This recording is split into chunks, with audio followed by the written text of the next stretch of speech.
बिस्मिल्लाहिर्रहमानिर्रहीम।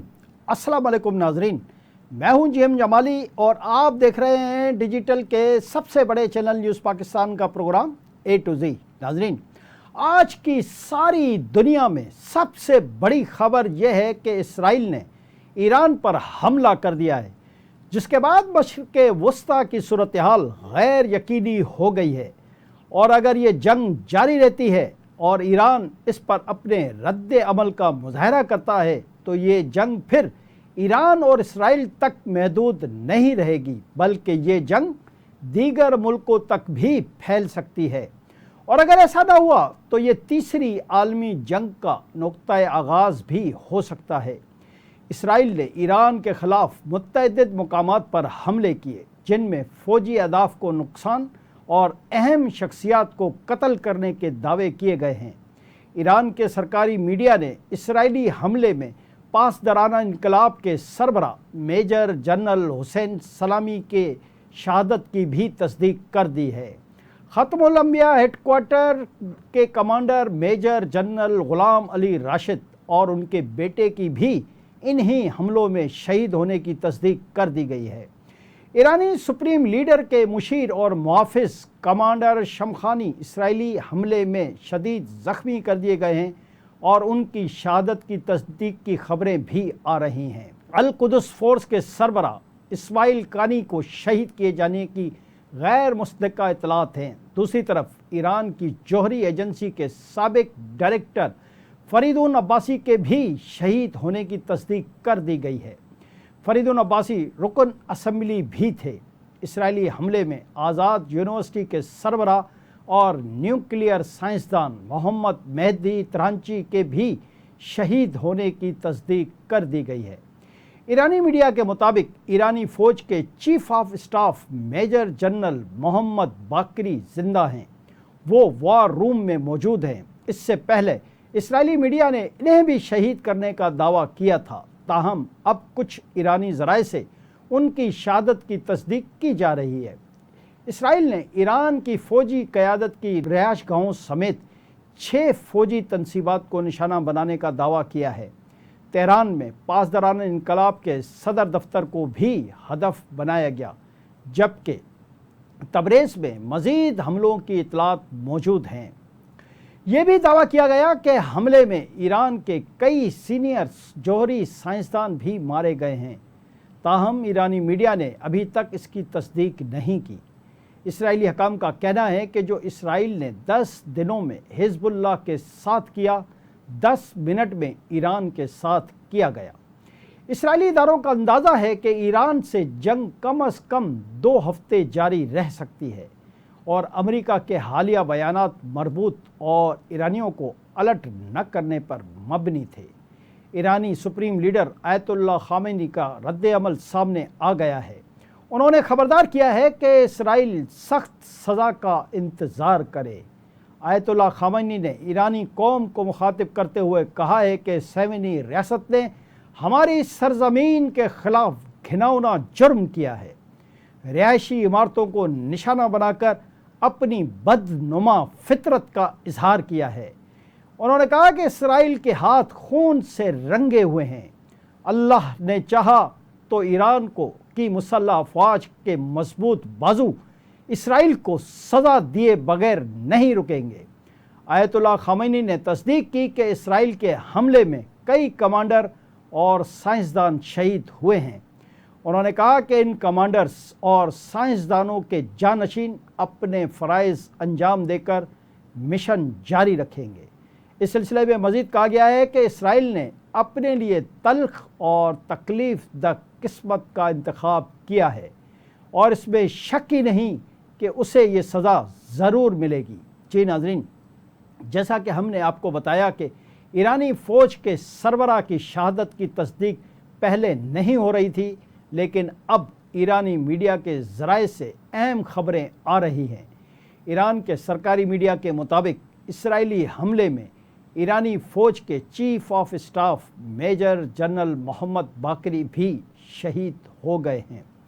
गैर मुल्की मीडिया रिपोर्ट्स के मुताबिक इसराइल ने ईरान में दर्जनों मुकामात पर फ़िज़ाई हमले किए हैं। इन हमलों के नतीजे में फ़ौजी अहदाफ़ को नुकसान اور اہم شخصیات کو قتل کرنے کے دعوے کیے گئے ہیں۔ میڈیا رپورٹس کے مطابق اسرائیلی حملے میں میجر جنرل غلام علی راشد اور ان کے بیٹے بھی شہید ہو گئے ہیں۔ اسرائیلی حملے میں القدس فورس کے سربراہ اسماعیل فانی، ایران کی جوہری ایجنسی کے سابق ڈائریکٹر فریدون عباسی، آزاد یونیورسٹی کے سربراہ اور نیوکلیئر سائنسدان محمد مہدی ترانچی بھی شہید ہو گئے ہیں۔ ایرانی میڈیا کے مطابق اسرائیلی حملے میں جوہری سائنسدان احمد رضا ذوالفقاری، کمانڈر ختم النبیہ head quarter major general Ghulam علی راشد اور ان کا بیٹا بھی شہید ہو گیا ہے۔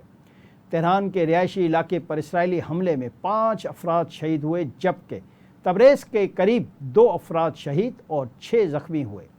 ابتدائی رپورٹس کے مطابق اسرائیل نے ایران میں 6 مقامات پر حملے کیے۔ ایران پر حملے کم از کم 2 مرحلوں میں کیے گئے۔ غیر مصدقہ رپورٹس کے مطابق حملوں کا تیسرا مرحلہ بھی جاری ہے۔ ہم ایک مرتبہ پھر آپ کو بتاتے چلیں کہ اسرائیلی حملے میں ایرانی سپریم لیڈر آیت اللہ خامنی کے مشیر اور محافظ کمانڈر شمغانی اسرائیلی حملے میں شہید ہو گئے ہیں۔ اسرائیلی فوج کی جانب سے کہا گیا ہے کہ ایران پر حملوں میں 200 لڑاکا طیاروں نے حصہ لیا۔ اسرائیلی فوج کے ترجمان نے کہا ہے کہ اگلے چند گھنٹے ہمارے لیے مشکل ہیں۔ ایران نے اسرائیلی حملوں میں 6 جوہری سائنسدانوں کی شہادت کی بھی تصدیق کر دی ہے۔ ایرانی میڈیا کے مطابق اسرائیلی حملوں میں شہید سائنسدانوں میں عبدالحمید مندوجر، احمد رضا ذوالفقاری شامل ہیں۔ شہید سائنسدانوں میں سید امیر حسین فقیہی مطلبی زادہ، محمد مہدی ترانچی اور فریدون عباسی بھی شامل ہیں۔ یہ سائنسدان ایران کے جوہری پروگرام سے وابستہ تھے اور انہیں ملک کے اہم ترین ایٹمی ماہرین میں شمار کیا جاتا تھا۔ اس اعتبار سے اب تک ایران کا یہ بہت بڑا نقصان ہو چکا ہے، جس کے جواب ایران سے اسرائیل پر 100 سے زائد ڈرون حملے کیے گئے۔ تاہم ان ڈرونز کو اردن اور مصر سمیت دیگر اسلامی ممالک کی طرف سے انٹرسپیٹ کیا جا رہا ہے اور اسرائیل میں ابھی تک کسی بڑے نقصان کی کوئی اطلاع موصول نہیں ہوئی۔ دوسری جانب یہ بھی خبریں ہیں کہ ایرانی سپریم لیڈر آیت اللہ خامنی نے قائم مقام چیف آف اسٹاف اور کمانڈر ان چیف پاسداران انقلاب گارڈز کا انتخاب کر لیا۔ ایرانی میڈیا کی رپورٹ کے مطابق آیت اللہ خامنی کے حکم پر جنرل احمد واحدی کو پاسداران انقلاب گارڈز کا قائم مقام کمانڈر ان چیف مقرر کر دیا گیا ہے۔ جی ناظرین، اسرائیل کی طرف سے ایران پر حملوں کی وجہ سے پاکستان ایک نئے امتحان میں آ کھڑا ہو گیا ہے۔ اس جنگ میں پاکستان کھل کر ایران کا ساتھ دے گا یا نہیں، یہ واضح نہیں۔ یاد رہے کہ حالیہ پاک بھارت جنگ میں ایران نے پاکستانی موقف کی حمایت کی تھی۔ اس صورتحال میں وزیر اعظم شہباز شریف نے ایران پر اسرائیلی حملوں کی شدید ترین الفاظ میں مذمت کی ہے۔ وزیر اعظم شہباز شریف نے کہا ہے کہ اسرائیلی حملے میں نقصانات پر ایران کی عوام سے اظہار ہمدردی کرتا ہوں۔ یہ سنگین اور انتہائی غیر ذمہ دارانہ عمل انتہائی تشویشناک ہے۔ شہباز شریف نے ایران اور اسرائیل کے درمیان کشیدگی پر کہا کہ خطرہ ہے کہ پہلے سے غیر مستحکم خطہ اس سے مزید غیر مستحکم ہو جائے گا۔ عالمی برادری اور اقوام متحدہ کشیدگی مزید بڑھنے سے روکنے کے لیے اقدامات کریں۔ وزیر اعظم نے کہا کہ کشیدگی مزید بڑھی تو ہم خطے اور عالمی امن کو نقصان پہنچ سکتا ہے۔ ادھر نائب وزیر اعظم اسحاق ڈار نے کہا ہے کہ ایران پر اسرائیلی حملے ایران کی خود مختاری کی سریعاً خلاف ورزی ہے۔ اس حوالے سے اپنے بیان میں نائب وزیر اعظم اسحاق ڈار نے کہا کہ اسرائیلی حملے ناقابل جواز اور قابل مذمت ہیں۔ یہ قابل نفرت اقدام بین الاقوامی قوانین کی بنیادیں ہلا دینے کے مترادف ہے۔ اسحاق ڈار نے کہا کہ اسرائیلی جارحیت نے انسانیت کے ضمیر کو جھنجھوڑا ہے۔ یہ اقدام خطے کے امن اور عالمی سلامتی کے لیے سنگین خطرہ ہے۔ ان کا کہنا تھا کہ پاکستان ایرانی حکومت اور عوام کے ساتھ مکمل یکجہتی کا اظہار کرتا ہے۔ دوسری جانب سینٹ آف پاکستان میں اسرائیل کی جانب سے ایران پر حملے کے خلاف قرارداد منظور کر لی گئی۔ नायब वज़ीर-ए-आज़म और वज़ीर ख़ारजा इसहाक़ डार की जानिब से ईरान पर इसराइली हमले के ख़िलाफ़ मज़म्मती करारदाद पेश की गई। करारदाद के मतन में तहरीर किया गया कि इसराइल ने बैनुल-अक़वामी क़वानीन और अक़वाम मुत्तहिदा की कन्वेंशन की खिलाफ वर्जी की। इसराइल का इक़दाम जंगी जुर्म है, खित्ते के अमन को ख़तरे में डाल दिया गया। करारदाद में मज़ीद कहा गया कि इसराइल के हाथों गज़ा में बच्चों का कत्लेआम किया जा रहा है। सेनेट इजलास के दौरान इसराइल के ईरान पर हमले के ख़िलाफ़ पेश की गई मज़म्मती करारदाद को मुत्तफ़िक़ा तौर पर मंजूर कर लिया गया है। इधर सऊदी अरब ने भी इसराइल की तरफ से ईरान पर हमलों की शदीद अल्फाज में मज़म्मत की है। ये मिडल ईस्ट की सबसे बड़ी और गैर मुतवक्का डेवलपमेंट है।